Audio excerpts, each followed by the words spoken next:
Hello viewers, আশা করছি সকলে ভালো আছেন। তো আমি যদি আমার নোটিফিকেশন বারটি ডাউন করি তাহলে দেখতে পারবেন আমার মোবাইল ডাটা এবং ওয়াইফাই কোনোটাই কিন্তু অন করা নেই।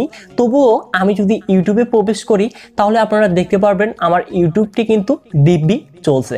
তো আপনারা কিভাবে খুব সহজে মোবাইল ডাটা মানে সিম কার্ডটি অফ রেখে ওয়াইফাইটি অফ রেখে কিভাবে ইন্টারনেট ইউজ করবেন আজকের এই ভিডিওতে আমি আপনাদের সেটি দেখে দিব।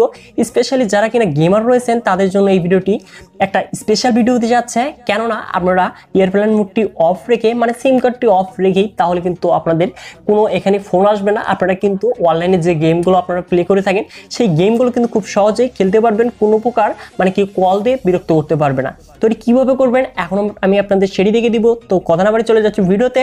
আর যারা কিনা চ্যানেলটিতে নতুন ভিডিও রয়েছেন অবশ্যই চ্যানেলটিকে সাবস্ক্রাইব করে পাশে থাকা বেল আইকনটি বাজিয়ে দিতে ভুলবেন না। So viewers, let's start this video.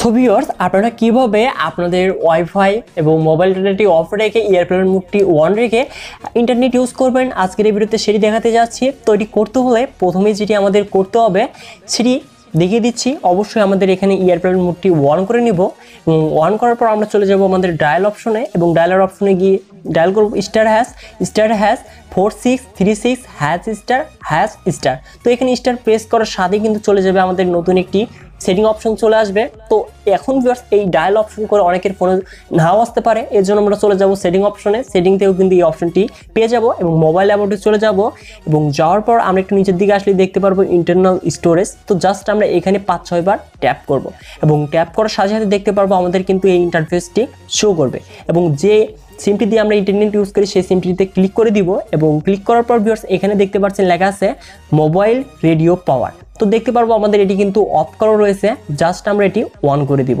এবং অন করার সাথে সাথে অনেকেরই কিন্তু হয়ে যাবে এবং যাদের হবে না তারা নিচে দেখতে পাচ্ছেন মোর অপশন। তো জাস্ট আমরা এই মোর অপশনটিতে ক্লিক করে দিব। তো দেখতেই পাচ্ছেন এখানে মোর অপশন, এখানে ক্লিক করে দিয়ে নিচে লেখা আছে এনাবল ডাটা কানেকশন। তো জাস্ট এখানে ক্লিক করে দিলেই কিন্তু খুব সহজেই দেখতে পারবো, মানে একটু ওয়েট করব তারপরে দেখতে পারবো আমাদের ইন্টারনেট স্পিড মিটারটি কিন্তু শো হবে। তার মানে দেখতেই পাচ্ছেন আমার এখানে কিন্তু মোবাইল ডাটা এবং ওয়াইফাই কিন্তু অফ করা রয়েছে। এয়ারপ্লেন মোডটি অন রেখেই কিন্তু খুব সহজেই আমরা এখান থেকে ইন্টারনেটটি ইউজ করতে পারছি। সো ভিউয়ার্স, এই প্রসেসের মাধ্যমেই কিন্তু আমরা খুব সহজেই মোবাইল ডাটা এবং ওয়াইফাইটি অফ রেখে মানে সিম কার্ডটি অফ রেখে এয়ারপ্লেন মোডটি অন রেখে খুব সহজেই কিন্তু ইউটিউব, ইন্টারনেট, গেমস ইত্যাদি সকল কিছু কিন্তু প্লে করতে পারবো। তো আমি আপনাদের ফেসবুকে গিয়ে দেখিয়ে দিচ্ছি আসলে এটি হয় কি না। তো দেখতে পাচ্ছেন ফেসবুকেও কিন্তু খুব সহজেই আমরা ব্রাউজিং করতে পারছি এবং আমাদের কিন্তু নোটিফিকেশন বারটি ডাউন করলে আমরা দেখতে পারবো আমাদের ওয়াইফাই, মোবাইল ডাটা সকল কিছুই কিন্তু অফ করাই রয়েছে। সো ভিউয়ার্স, যারা কিনা স্পেশালি গেমার রয়েছেন মানে গেম খেলার সময় অনেকজনই বিরক্ত করে ফোন দিয়ে, তাদের ক্ষেত্রে এই ট্রিক্সটি কিন্তু অনেকটাই কার্যকরী। কারণ গেম খেলার সময় কেউ যদি ফোন দেয় এই ক্ষেত্রে কিন্তু নেট কালেকশনের প্রবলেম হয়, এক্ষেত্রে আমাদের অনেকটাই কিন্তু বিরক্ত বোধ হয়। সেক্ষেত্রে আমরা যদি এই গোপন কাজটি আমাদের অ্যান্ড্রয়েড ফোনে করে থাকি গেম খেলার সময়, সেই ক্ষেত্রে কিন্তু কেউ আর ফোন দিয়ে বিরক্ত করতে পারবে না। সো ভিউয়ার্স, এই ছিল আজকের এই ভিডিওটি। আশা করছি আপনাদের কাছে ভিডিওটি ভালো লেগেছে। যদি ভিডিওটি ভালো লেগে থাকে তাহলে অবশ্যই ভিডিওতে একটি লাইক করে দিবেন আর অবশ্যই চ্যানেলটিকে সাবস্ক্রাইব করে পাশে থেকে বেল আইকনটি বাজিয়ে দিতে ভুলবেন না। সো ভিউয়ার্স, দেখা হচ্ছে পরবর্তী নতুন কোনো ভিডিওতে।